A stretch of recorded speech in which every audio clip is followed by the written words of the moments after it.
সকলোৰে প্ৰতি কৃতজ্ঞ আৰু মই নিজে আচলতে নিজে বুজি পোৱা নাছিলোঁ যে মোৰ কাষত এজন ভগৱান আছিল, ভগৱানৰ আত্মা আছিল জুবিন।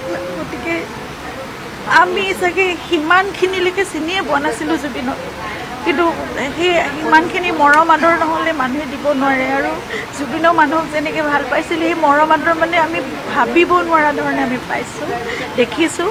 আৰু সেইকাৰণে মই চিৰকৃতজ্ঞ গোটেই বিশ্ববাসীৰ ওচৰত, গোটেই বিশ্ববাসীৰ ওচৰত ইমান মৰম দিছে। আৰু ক'ৰ পৰা কেনেকৈ কোন আমেৰিকাৰ পৰা লণ্ডনৰ পৰা আহি ওলাইছে মই নিজে আচৰিত। দেশ বিদেশৰ পৰা আহিছে সকলো।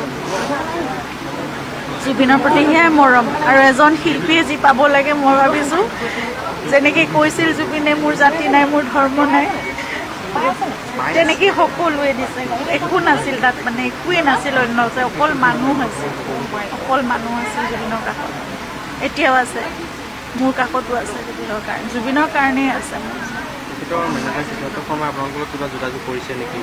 নাই, মই সেইবোৰ কথা এতিয়া মই কোনোবাৰ মোৰ লগত কোনো যোগাযোগ নাই, মই একো কথা নাজানো। সেইবোৰ কথা এতিয়া মই উত্তৰ দিয়াৰ মই হেৰিও নাই, পৰিস্থিতিও নাই।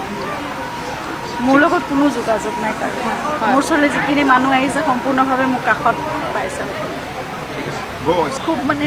খুব হেঁপাহৰ কাম এটা আচলতে, অনবৰতে ৰৈ বিনালে কৰি আছে। গতিকে সেইখিনি কামত লাগি আছোঁ বেকগ্ৰাউণ্ড। মানে মোৰ দুখ থাকি গ'ল, তেওঁ ডাবিংটো নহ'ল, ডাবিংটো ছিংগাপুৰৰ পৰা ঘূৰি আহি কৰা কথা। বাকী সকলো আৰ্টিষ্টৰ ডাবিং হ'ল, তেওঁৰখিনি থাকি গ'ল। আৰু সেইকাৰণে তেওঁৰ মাতটো চাগে নাথাকিব, যিখিনি চিং কৰা হৈছিলে সেইখিনি আমি তেনেকৈ ৰাখিম বুলি ভাবিছোঁ। বাকী চিনেমাখনৰ কামটো যি পাৰোঁ কৰিম, কাৰণ 31 তাৰিখটো তেওঁ বিচাৰিছিল যে আমি 31 তাৰিখে ৰিলিজ কৰিমেই। গতিকে এইখিনি ৰাজেশতো লাগি আছে, মোক কৈছে কৰি দিম।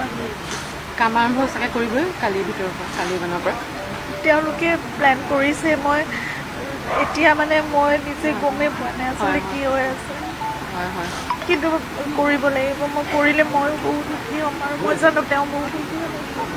চিনেমাখন তেওঁ লাইন আপ এটা চাবলৈ পালে, আৰু লাইন আপ এটা চাবলৈ পালে তেওঁ সুখী কামটোত।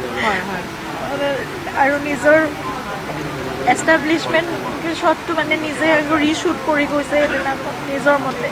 মোক কৈছে কেনেকুৱা ধুনীয়া হ'ব চাবাচোন। সেইটোৱে মই তেওঁ ভাল হোৱাকৈ ক'ব পাৰোঁ।